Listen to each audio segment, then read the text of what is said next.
પાલ police સ્ટેશનના police inspector બી એ ભટ્ટના નેતૃત્વમાં surveillance PSI એમ વી પરમારની ટીમે વાહન ચોરી, મોબાઈલ ચોરી, ઘરફોડ ચોરી, લૂંટ ધાડ અને ચેન સ્નેચિંગ જેવી ઘટનાઓમાં સામેલ આરોપીઓ અને ફરાર ઇસમોને પકડવા માટે અલગ અલગ ટીમો બનાવી હતી. આ દરમિયાન સર્વેલન્સ ટીમના head constable Jaydeep Narsinhbhai, head constable Shailesh Makabhai અને લોકરક્ષક વિશાલભાઈ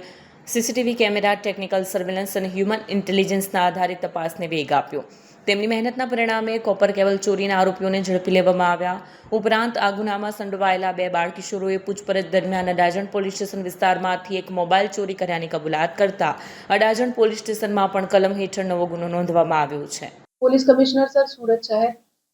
અધિક police commissioner sir sector 2 Surat શહેર તથા નાયબ police commissioner sir zone 7 Surat શહેરનાઓની સૂચના અનુસાર પોલીસ સ્ટેશન વિસ્તારમાં નોંધાતા ગુનાઓ જે છે એની અંદર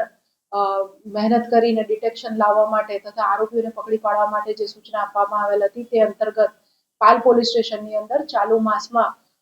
ચોરીના 2 બનાવો નોંધાવા પામેલ હતા. જેની અંદર વિગત જોઈએ તો બાંધકામની સાઇટ ઉપરથી જે અર્થિંગ સહિત અલગ અલગ કામગીરી માટે વપરાતા કેબલ, જેની અંદર કોપર જેવી ધાતુનો ઉપયોગ થતો હોય એવા અલગ અલગ પ્રકારના કેબલ્સની ચોરીની 2 ઘટનાઓ સામે આવેલ હતી. પાલ પોલીસ સ્ટેશનને આ અંગે જાણ થતા તેઓ અલગ અલગ 2 એફઆઈઆર નોંધીને કુલ 43,55,000 જેટલી રકમનું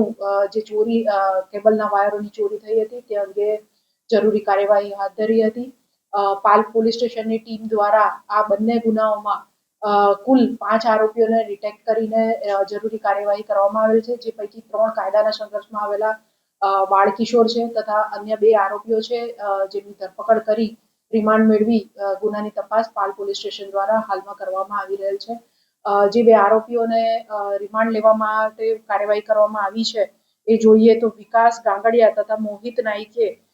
બંને આરોપીઓ રાંદેર ખાતે રહે છે તથા એક આરોપી જે છે વિકાસ ગાંગડિયા એ અમદાવાદ તથા મોહિત નાઈકે જે છે એ મૂળ મધ્યપ્રદેશના બરહાનપુરનો રહેવાસી છે. આ લોકો અન્ય કાયદાના સંઘર્ષમાં આવેલા બાળ કિશોરો સાથે મળીને એક અલગ અલગ આવી જે બાંધકામની સાઇટ હોય ત્યાં જઈ અને વોચ કરતા હતા અને ત્યારબાદ જ્યાં કોઈની નજરે ના આવે એ રીતના અલગ અલગ મોટા થેલીઓમાં વગેરેમાં ભરીને આ પ્રકારના જે કિંમતી વાયરો હોય તે ચોરી લઈ જઈને તેનો નિકાલ કરતા હતા. આ લોકોની સાથે આગળ આ જે ચોરીનો માલ છે એને કઈ રીતે વેચતા હતા, ખરીદનાર કોણ છે વગેરે મુદ્દાઓ અંગે પાલ પોલીસ સ્ટેશન દ્વારા અત્યારે તપાસ ચાલી રહી છે. આ લોકોનો ગુનાનો ઇતિહાસ જોઈએ તો પાલ પોલીસ સ્ટેશનમાં 2 ગુના તથા અડાજણ પોલીસ સ્ટેશનમાં 1 ગુનો નોંધાયેલો છે. આ લોકો નાની ઉંમર ધરાવે છે તથા કોઈ જ કામ ધંધો કરતા નથી, જેથી પોતાને થોડા ઘણા પૈસા જે ખર્ચ માટે જોઈએ એના માટે આ લોકો આ પ્રકારની બાંધકામ સાઇટ્સ જે હોય જ્યાં આગળ કોઈ પ્રકારનું બાંધકામ ચાલતું હોય એવી જગ્યાઓએ જઈને રેકી કરીને આ પ્રકારના કેબલની ચોરી, વાયરોની ચોરી કરે.